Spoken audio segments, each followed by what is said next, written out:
Neste domingo, nós vamos refletir um pouquinho como obter a bênção de Deus. Como fazer para obter a bênção de Deus, porque todos nós queremos dar certo no que fazemos, queremos ser bem-sucedidos no que fazemos. A indústria de sucesso, a indústria de como fazer para se dar bem, talvez seja uma das maiores do mundo. As livrarias estão cheias de livros dizendo como fazer para você se dar bem na vida, para isso, para aquilo. É impressionante, porque esse comércio é tão poderoso, o comércio de estratégias, de caminhos, de autoajuda, porque nós temos um anseio, e o que se explora aí é um anseio muito grande que nós temos, que é o anseio de dar certo. Billy Graham dizia que nós temos dois anseios profundos na nossa alma. Um é de ser aceito, de ser perdoado, de ser aceito pelas pessoas que nos amam, de ser aceito por Deus. E outro é de ser bom, dar certo, acertar. E é isso que nós queremos, ser felizes, ser abençoados por Deus, queremos acertar, queremos estar bem com Deus, queremos olhar para essa vida com alegria, com esperança e com a sensação de que Deus me abençoa. Porque essa convicção de que eu sou abençoado por Deus, que a bênção de Deus está sobre a minha vida, injeta confiança em mim. E a confiança é a coisa que eu mais preciso para dar certo, porque a confiança me faz insistir, permanecer, tentar várias vezes. Não há nada mais importante que ter confiança, porque a confiança ajusta a nossa força na vida. Nós podemos tentar, não está dando certo, mas eu sei que eu vou conseguir. Alguma coisa me diz, essa alguma coisa é que você precisa, que é a confiança no potencial que Deus colocou na tua alma para você acertar na vida. Porque quem tem confiança acerta mais, avança mais, acredita mais. E são elementos fundamentais, porque não basta ter talento, não basta ter inteligência.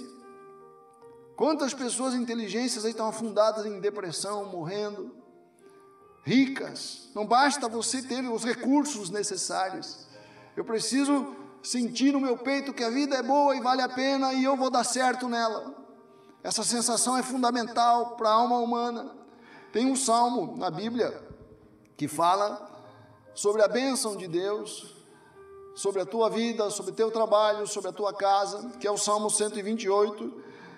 Salmo 128 diz assim: bem-aventurado aquele que teme ao Senhor e anda nos seus caminhos, pois comerás do trabalho das tuas mãos. Quer dizer, teu trabalho vai ser uma bênção, frutífero, produtivo. Feliz serás e te irá bem. Feliz serás. Quem que não quer ser feliz? Felicidade é o propósito da vida para muitos, né? Fundamental. Feliz serás e te irá bem. A tua mulher será como a videira frutífera aos lados da tua casa. Quer dizer, tua família vai ser uma coisa boa, teu casamento vai ser algo agradável, os teus filhos como plantas de oliveira à roda da tua mesa, fortes, bem-sucedidos, vigorosos. Eis que assim será abençoado o homem que teme ao Senhor. O Senhor te abençoará desde Sião, e tu verás o bem de Jerusalém em todos os dias da tua vida. E verás os filhos de teus filhos, e a paz sobre Israel. Temer a Deus e andar nos seus caminhos, ter a companhia de Deus. Eu voltado para Deus, Deus voltado para mim. A Bíblia está dizendo que isso atrai a bênção de Deus. Andar passo a passo com Deus na vida. Ter Deus sorrindo para mim, por isso que a bênção fala. Que o Senhor te abençoe e te guarde, e que o Senhor faça resplandecer o seu rosto sobre ti. Quer dizer, que Deus possa voltar o rosto dele e sorrir para mim. O favor e o poder de Deus a meu favor. Que o Senhor levante o seu rosto sobre mim, diz a bênção A bênção é Deus favorável a mim, olhando para mim com favor. Quando eu sei que eu tenho isso, eu confio na vida, confio que vai dar certo. Há uma passagem, né, no Evangelho de João, quando Jesus se encontra ali no Evangelho de João, nós não vamos ler, mas rapidamente, quando Jesus se encontra com a mulher samaritana, a mulher vem pegar água no poço, Jesus está conversando com ela, Jesus diz para ela: você veio pegar a água do poço, essa água é importante para você, essa água vai matar a tua sede, mas você vai sentir sede de novo. Ela não vai matar a tua sede fundamental, tua sede de vida. Eu tenho uma água aqui que mata a tua sede de vida. Você vai tomar essa água, você nunca mais vai sentir sede. Você vai encontrar satisfação, você vai encontrar vida. Eu tenho uma água aqui que traz vida. Eu tenho uma água aqui que te abençoa, que te dá força, que te dá confiança, que faz enfrentar a vida. E deságua na vida eterna, fala Jesus, né? E a mulher diz assim: eu quero essa água. E nós dizemos: eu quero essa água, eu quero essa bênção na minha vida. Como obter a bênção de Deus? Como trazer essa água para a minha vida? Como regar a minha vida com essa chuva?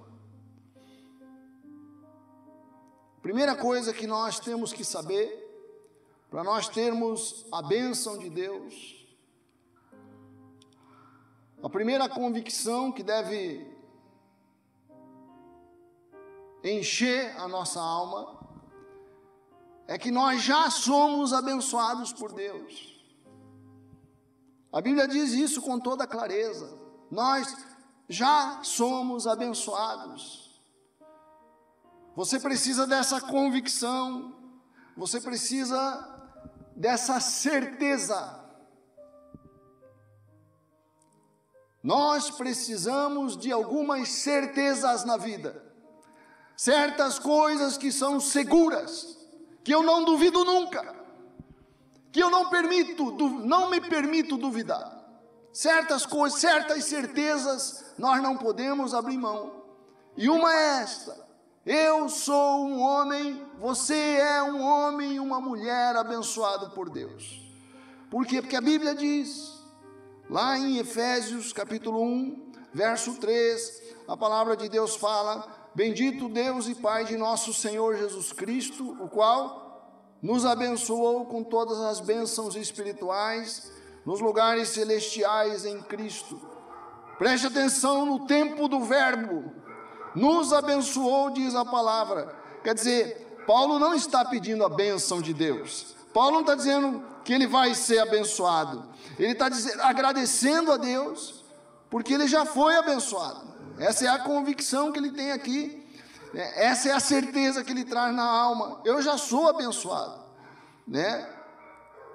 Presta atenção, vamos ler de novo, né? Diz o verso 3: bendito Deus e Pai de nosso Senhor Jesus Cristo, o qual, veja o tempo do verbo, nos abençoou com todas as bênçãos espirituais nos lugares celestiais em Cristo, como também nos elegeu nele antes da fundação do mundo, para que fôssemos santos e irrepreensíveis diante dele em amor, e nos predestinou, nos destinou para filhos de adoção por Jesus, para si mesmo, segundo o beneplácito de sua vontade. Você pode trocar beneplácito ali, segundo o bom propósito de sua vontade. Não leia esse texto de forma religiosa. Procure entender o que Paulo está dizendo, né? Paulo está dizendo assim: eu já fui abençoado, isso que é o texto de... eu já fui eleito, eu já fui adotado pelo Criador, eu tenho em mim agora o DNA de Deus, o DNA da bênção de Deus. Essa é a convicção do apóstolo, né? Paulo tinha muitas coisas para enfrentar, muita oposição para vencer. Paulo era um homem que tinha muita dor para carregar. Paulo não podia ter dúvidas sobre algumas coisas, ele precisava de certezas. Paulo não era cartesiano, ele não estava interessado em dúvidas, ele queria saber quais eram as certezas que podiam dar valor para aquilo que ele fazia. Se ele tinha que apanhar, se ele tinha que enfrentar os judeus, se ele tinha que enfrentar os romanos, se ele tinha que enfrentar toda aquela oposição na pregação do Evangelho, algumas certezas ele precisava, algumas certezas você precisa para você enfrentar a vida. Nós vivemos num tempo de muita dúvida. Parece que há um certo charme em duvidar das coisas, em desconfiar, em suspeitar de tudo. Mas a nossa mensagem não é de dúvida, a nossa mensagem é de fé, de certeza. Certeza, Paulo te trazia no seu peito uma certeza: eu sou filho de Deus, Deus me elegeu, por isso eu entendi a mensagem, por isso ela fez sentido para mim, por isso ela me despertou, porque o Espírito de Deus tocou em mim. Por isso você se interessa pelas coisas de Deus, porque o Espírito de Deus fala na tua alma. Então você tem que ter essa convicção: eu sou filho de Deus. Para mim não tem portas fechadas, pensava Paulo. Eu tenho na minha mão uma chave que abre as portas. Eu tenho uma fé que me faz vencer todas as coisas. Essa é a convicção do apóstolo.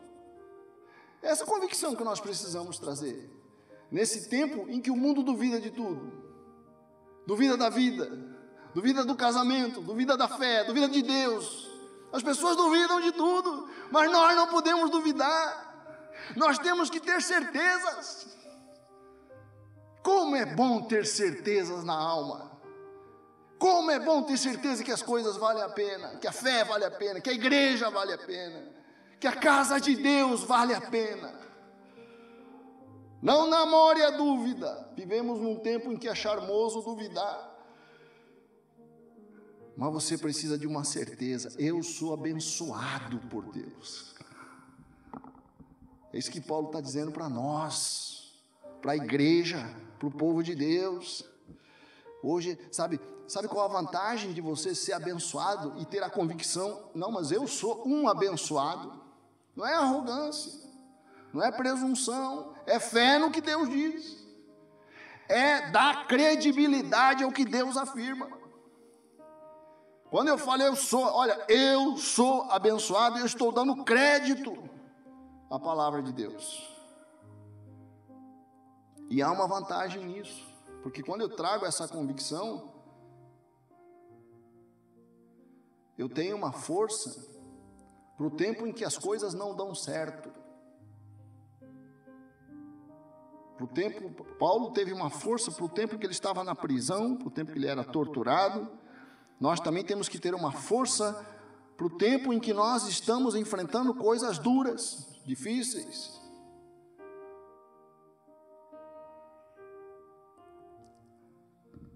A convicção de que eu sou abençoado me dá a certeza de que no fim eu vou vencer. As coisas podem não dar certo, as coisas podem estar difíceis, mas no fim eu venço. Essa era a convicção do apóstolo. No fim, a vitória é minha. A bênção não diz que as coisas vão dar certo sempre. As coisas não deram certo sempre para José, para Davi, para Abraão, para Paulo, mas no fim eu venço. No fim o projeto vence. Aleluia. Amém? Então, não basta apenas você ler um texto como esse, você tem que, colocar vida no texto. Eu preciso crer que é realidade, que eu já sou abençoado, que o povo de Deus tem sobre si uma especial bênção. A Bíblia diz que nós somos propriedade peculiar do Senhor. Sobre nós repousa algo diferente. E nós temos que crer que a bênção de Deus faz diferença na vida. Que há uma distinção entre o justo e o ímpio, entre o que crê e o que não crê. Há uma diferença, diz a Bíblia. Não somos nós, eu quero repetir isso, não é a nossa arrogância, não é o nosso orgulho que está dizendo isso, é a Bíblia que diz. Porque o ímpio prospera também. O injusto prospera, o incrédulo prospera, mas não tem a bênção. Aleluia, A bênção de Deus faz prosperar, diz a palavra do Senhor, mas não produz desgosto, não traz dor. Está lá em Provérbios 10, 22. Eu gosto desse texto, porque esse texto mostra a diferença entre você ser abençoado e você ser próspero, do ponto de vista do mundo, né? Porque a bênção do Senhor é que enriquece, diz Provérbios 10, 22, mas não traz consigo dores, não traz o desgosto, a frustração, o gosto amargo do sucesso comprado.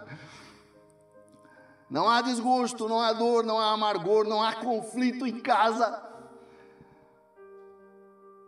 não há briga, há paz, há shalom.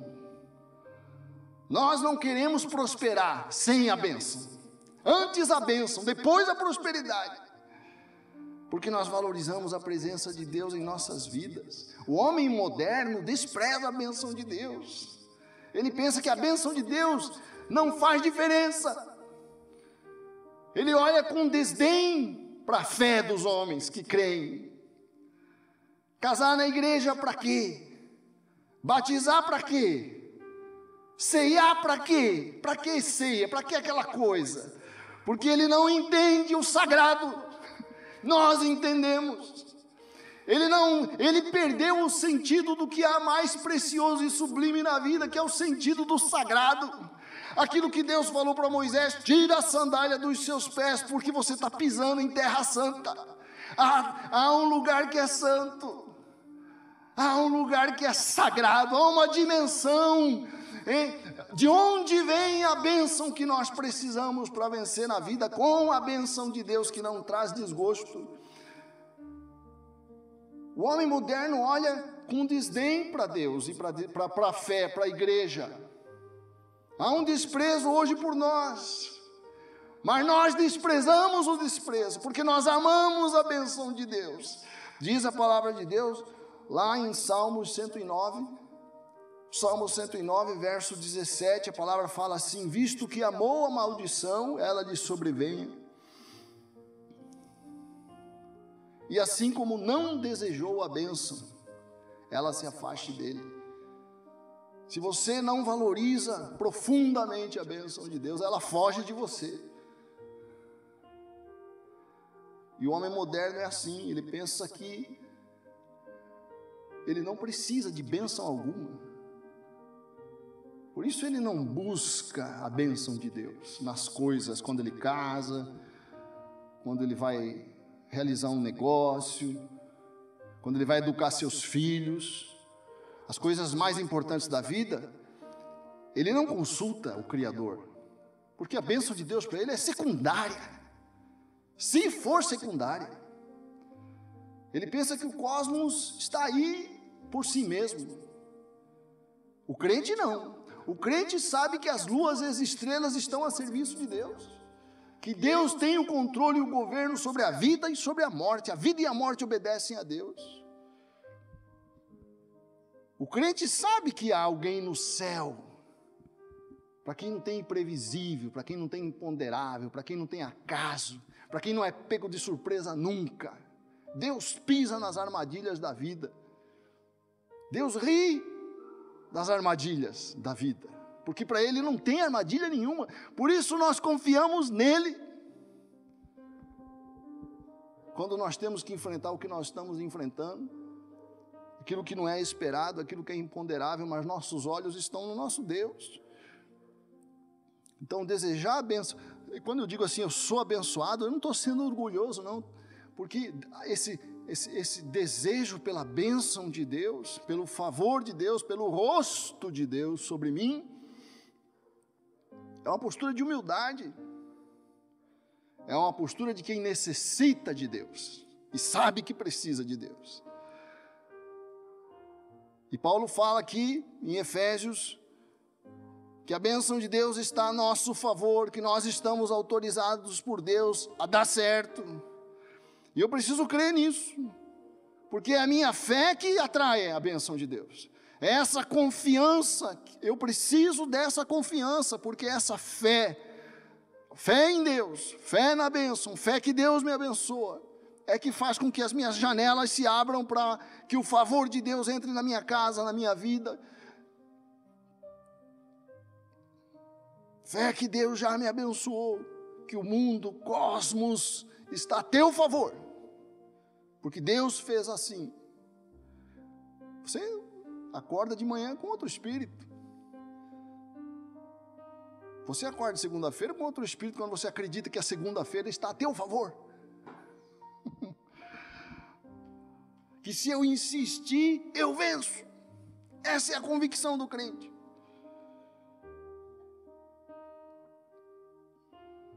E o que me faz insistir e tentar várias vezes? Confiança. E o que me traz confiança? O que me traz confiança é que eu tenho fé que no fim eu venço. Mas como é que eu posso saber que no fim eu vou vencer? Porque eu sou abençoado por Deus. E como é que eu sei que eu sou abençoado por Deus? Porque a Bíblia fala, e fala rasgadamente, repetidamente. Por isso que eu acredito, e tenho provado isso. Você tem provado isso na sua vida.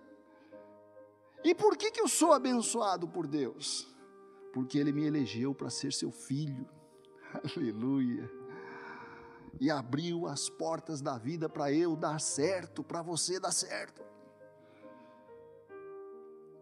Número 2, então a primeira coisa é essa. Crer na bênção.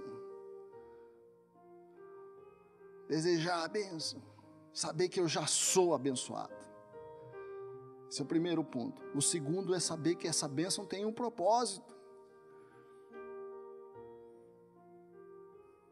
É importante eu crer que eu sou abençoado, mas muito importante também é saber que eu não sou abençoado em vão. Deus me abençoou com um propósito, com um alvo, e eu devo ajustar a minha vida, as minhas escolhas, o que eu faço, a esse propósito ao qual a bênção de Deus serve quando é derramada sobre a minha vida. O propósito confere sentido para as coisas. Entenda isso. Tudo que eu faço com algum propósito. O Leandro chegou mais cedo aqui porque ele tinha um propósito em relação à organização das coisas desse culto. Por isso ele acordou mais cedo. Chegou mais cedo. Eu, quando vou trabalhar, eu só trabalho porque eu tenho um propósito. Eu tenho um propósito de sustentar a minha casa, de me realizar, de crescer. Há um propósito nas coisas que eu faço, em tudo. Até quando eu tiro férias, eu tenho o propósito de renovar as forças, de relaxar a minha alma para poder voltar com mais força, revigorado. Eu tolero os conflitos no meu casamento porque eu tenho o propósito de permanecer com minha esposa, de levar adiante a minha casa, a minha família. Por isso eu passo por cima das agruras que às vezes uma relação qualquer pode trazer, ou uma relação de casamento, uma relação com os nossos filhos. Tudo tem um certo desgaste, mas eu suporto tudo isso porque vejo aquilo que é maior, tudo aquilo serve a algo maior, ao amor, ao crescimento dos nossos filhos, a ver a nossa família florescer e ser uma bênção.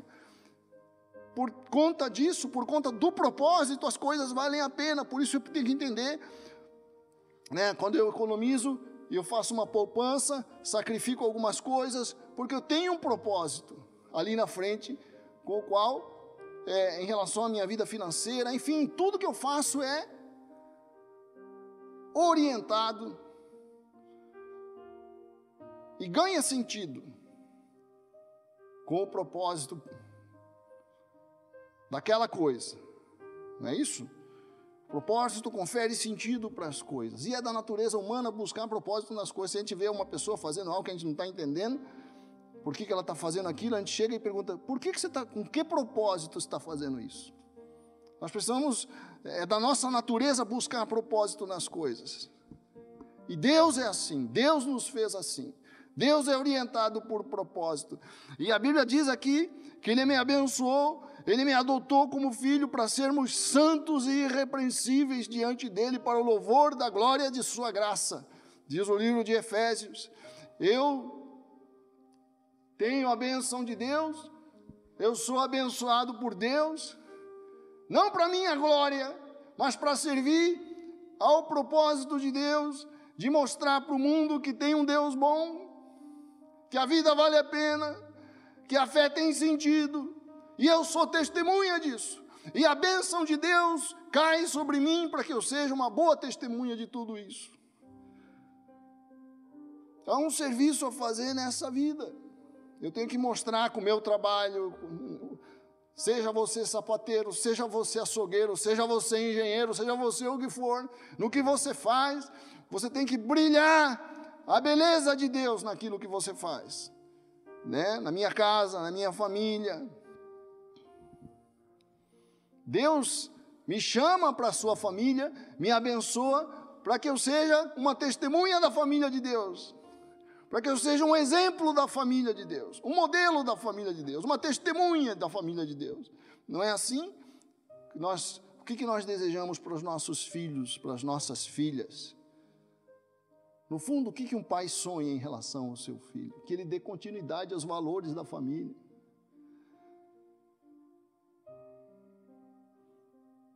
Que ele honre a família, com o seu trabalho, com a sua dignidade. Eu estou aqui com o Leandro, com o Juliano aqui na minha frente, e o José Neck, todo orgulhoso lá atrás, vendo os filhos servindo a Deus aqui na igreja. Porque ele vê ali, ele vê nessa dedicação dos filhos, a continuação de um valor que para ele é fundamental. Ele está vendo e se emociona ao ver os filhos servindo a Deus, porque ele fala, minha família está dando continuidade à nossa fé. É isso que nós queremos, que nossos filhos mostrem para esse mundo cruel, que está perdendo a fé, que existe bondade na vida, que Deus vale a pena. Sabe qual a importância de um culto? Sabe qual a importância da igreja? Preste atenção. Sabe qual a importância de um culto e da igreja? É que aqui nós lembramos de que tem coisas pelas quais vale a pena viver. Nós precisamos lembrar disso. Quando você vem à igreja, você lembra que a fé vale a pena, que amar vale a pena, que existem coisas maiores do que nós. E elas valem a pena a gente se dedicar. Nossos encontros reforçam, né? A gente sente tanta falta dos nossos encontros. Porque os nossos encontros reforçam nossa fé, nossas crenças, nossos valores. Por que nós nos emocionamos quando nós vamos a um casamento? Esses dias eu celebrei o casamento, no verão, celebrei o casamento da Marília e do Gustavo. E Marília me mandou o vídeo do casamento dela, esses dias. E eu fiquei emocionado enquanto eu vi ali as pessoas rindo, as pessoas chorando, as pessoas dançando, as pessoas cantando, os noivos se beijando. E eu pensei, olhando aquilo, passei para Jussara aquelas imagens e pensei comigo, existem coisas pelas quais vale a pena viver. Sabe por que é importante você celebrar um casamento, fazer uma festa? Vale muito mais que uma viagem, vale muito mais do que você pegar aquele momento e fazer uma festa. Porque quando nós fazemos isso, nós estamos reforçando, reafirmando, renovando nossa fé na vida, na família, né? Na continuação, na continuidade da nossa fé, dos nossos valores, dos nossos costumes, dos nossos hábitos, de quem somos. Quando nós casamos, uma comunidade festeja um casamento, porque a comunidade está dizendo, está vendo como a vida vale a pena? Que maravilha!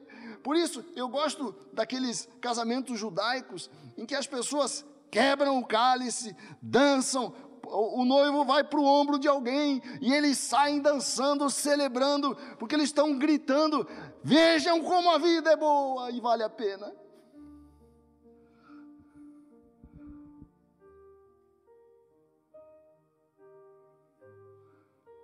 Que maravilha, né? E Deus, quando Deus faz um filho, quando Deus gera um filho, é isso que Ele quer de nós, que a gente mostre que vale a pena ter fé, não aquela coisa murcha que nós vemos muitas vezes na proclamação da fé evangélica. Não, tem que ser quente o nosso fervor, Porque é impressionante como é maravilhoso o que temos na mão, o tesouro que nós temos, né? Quando Jesus fala que as portas do inferno não vão prevalecer sobre a igreja, ele sabia disso, que a igreja ia continuar de geração em geração, de pai para filho. Falo tudo isso porque nós somos abençoados para isso, para isso. Deus nos abençoa, Deus te dá uma casa, Deus te dá um casamento, Deus te dá uma família, para você ser uma boa testemunha da lei, dos valores, da beleza de Deus. Né? Lá em Deuteronômio fala que nós devemos pendurar em nós as palavras das Escrituras. O que ele está querendo dizer com isso? Nós temos que carregar nas nossas entranhas os nossos valores. Então eu sou abençoado por Deus para ser uma testemunha viva de que vale a pena andar nos caminhos do Senhor, para honrar a fé dos meus pais, para honrar a fé dos meus antepassados. Eu sou abençoado para dar continuidade ao que Deus começou em Abraão. Para isso você é abençoado, para você levar adiante, carregar, passar de pai para filho, o que há esse tesouro sem fim que é a fé em Deus. Número 3, a bênção não é para todo mundo. Paulo nos diz que são abençoados aqueles que estão em Cristo. Só obtém a bênção quem está em Cristo. Paulo diz que os abençoados são aqueles que estão em Cristo. O que será que Paulo quer dizer com essa expressão em Cristo? Né? Porque acho que isso aqui pede um esclarecimento. O que significa em Cristo? Porque essa expressão em Cristo se repete várias vezes na linguagem bíblica. É importante nós entendermos o que ela significa. Porque se você não está em Cristo, você não tem a bênção. Por isso é importante, porque para obter a bênção, eu preciso estar em Cristo. É por isso que lá no Salmo 128 fala que é bem-aventurado aquele que teme ao Senhor e anda nos seus caminhos. Não é qualquer um, não é uma coisa para a humanidade, é para aqueles que estão em Cristo. Né? Veja, vamos ler de novo lá em Efésios 1, bendito Deus e Pai de nosso Senhor Jesus Cristo, o qual nos abençoou com todas as bênçãos espirituais nos lugares celestiais em Cristo. Né? E aí, depois, verso 4 fala, como também nos elegeu nele, antes da fundação do mundo, quer dizer, em Cristo, nos elegeu em Cristo. O eleito é Cristo, eu sou eleito quando eu entro em Cristo, para que fôssemos santos e irrepreensíveis diante dele em amor, e nos predestinou para sermos filhos, para dar continuidade. O filho é o que dá continuidade, o filho é o que leva adiante a herança do Pai. Deus nos predestinou para nós darmos continuidade à herança que recebemos dos nossos antepassados na fé. A herança de Abraão. E nos predestinou para filhos de adoção por Jesus, para si mesmo, segundo o bom propósito da sua vontade. Quer dizer, em Jesus, em Cristo, nele. Né? Veja como... E o verso 6 fala para louvor da glória de sua graça. Quando você fala, eu sou gaúcho, você está revelando alguma coisa sobre a sua identidade. Né? Eu sou gaúcho, eu sou do Rio Grande. As pessoas, você pode dizer, como eu digo, eu sou do Mato Grosso do Sul. Né? Ou eu sou brasileiro, eu estou falando algo sobre mim, sobre quem eu sou, sobre a minha identidade. Né? Eu pertenço a esse povo, faço parte dele, eu me identifico com o Rio Grande, porque eu sou gaúcho, diz um gaúcho, né? Paulo, quando ele diz aqui que o Senhor abençoa aqueles que estão em Cristo, ele está se referindo a isso, a esse povo, a essa nação, né, que tem a sua identidade confundida, misturada com Jesus, com aquele rei, com aquela nação, com esses costumes que vêm da lei de Moisés e vêm do Espírito da graça de Deus, né? A minha identidade está misturada com Ele. Eu vivo sob a direção dEle, sob a liderança dEle, sob a batuta dEle. Ele é o maestro, Ele toca a música. Eu danço a música que Ele toca. Ele é meu hino nacional. Entenda isso, né? Porque nós não nascemos em Cristo. Nós nascemos em Adão.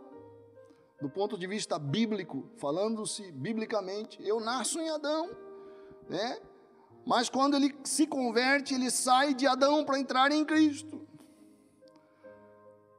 E para estar em Cristo, para estar em Adão, eu não escolho, eu nasço assim. Mas para entrar no mundo de Cristo, eu faço uma opção, eu mudo de nacionalidade. Por isso nós batizamos as pessoas, né? O batismo dramatiza, representa, simboliza a escolha que o crente faz de sair de um mundo para entrar no outro.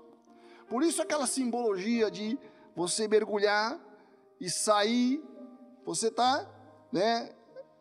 Aquele mundo em que você está mergulhado, você é arrancado para entrar no mundo novo, você sai do mundo sem fé, do mundo sem Deus, do mundo sem esperança, e é arrancado, como diz lá, né, no livro de Colossenses, em que Ele nos libertou do império das trevas e nos arrancou, nos transportou para o império do Filho do seu amor, diz a palavra, para o reino do Filho do seu amor, diz a palavra de Deus.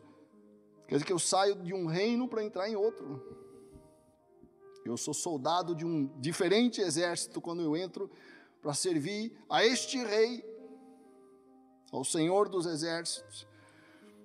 Então há uma bênção para os que estão em Cristo, não é para todo mundo. Porque nós mesmos vimos hoje que alguns simplesmente desprezam a bênção, olham com desdenho para a bênção. Mas você não despreza. Você está em Cristo. Eu queria terminar com essa concepção, com essa imagem na nossa mente de quem nós somos, qual é a minha identidade de povo de Deus. Porque se você está em Cristo, você não pode ter medo do mal, você não pode ter medo desta pandemia, você pode ter cuidado, mas não tenha medo, você não pode ter medo da crise que está por vir, porque você já é abençoado por Deus. Quem está em Cristo tem a bênção. E você, eu quero deixar na tua alma essa certeza nesta manhã. Quero voltar a dizer algo que é fundamental. O mundo está cheio de dúvidas. Há dúvidas sobre tudo no tempo em que nós vivemos. Nós precisamos ter algumas certezas fundamentais. E você precisa ter uma certeza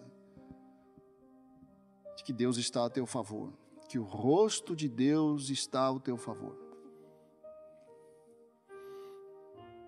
Quem está em Cristo tem a bênção, tem o livramento, tem a glória, tem o livramento daquele que não é pego de surpresa nunca, aquele que não conhece o imprevisível. É essa fé que traz vitória sobre a sua vida. Eu queria ler, para terminar, Isaías capítulo 41, que é uma promessa que Deus faz aos seus filhos, ao seu povo. Deus é bom, diz a Bíblia, para com todos. Mas Deus tem um carinho especial pelo seu povo. Sua propriedade peculiar, diz a palavra de Deus. E aqui, Isaías 41, verso 12, a Bíblia fala assim: quanto aos que pelejam contigo, buscá-los-ás, mas não os acharás.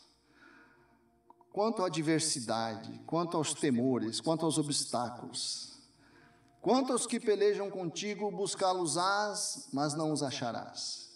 E os que guerreiam contigo, tornar-se-ão em nada e perecerão.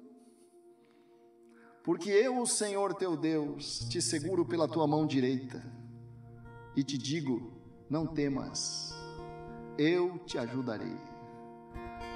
Eu te ajudarei, diz o Senhor. Você pensa no problema que você está vivendo, escuta a voz de Deus: eu te ajudarei. Não temas, ó bichinho de Jacó, nem vós, povozinho de Israel. A Bíblia diz que a igreja é o Israel de Deus. Não temas, ó bichinho de Jacó, nem vós, povozinho de Israel. Eu te ajudo. De novo Deus fala. Quando Deus fala duas vezes a mesma coisa, é porque é muito importante. É muito importante isso estar na nossa alma. José fala para Faraó o seguinte: Deus deu duas vezes a mesma visão, porque Ele vai fazer já isso que Ele está dizendo para você. Deus vai te ajudar e vai te ajudar já. Não temas, eu te ajudarei. Não temas, ó bichinho de Jacó, nem vós, povozinho de Israel. Eu te ajudo, diz o Senhor, e o teu Redentor é o Santo de Israel. Amém? Lembre-se disso, você é abençoado por Deus. Venha o que vier, ainda que esteja o vale da sombra da morte, eu não vou temer mal algum, porque o meu pastor, o meu Senhor está comigo. Em nome de Jesus, amém.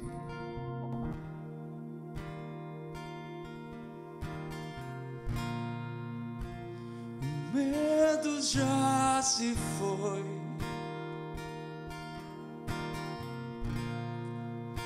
o amor perfeito fora o lançou. Escravo não sou mais, não, não. O Pai das luzes me libertou.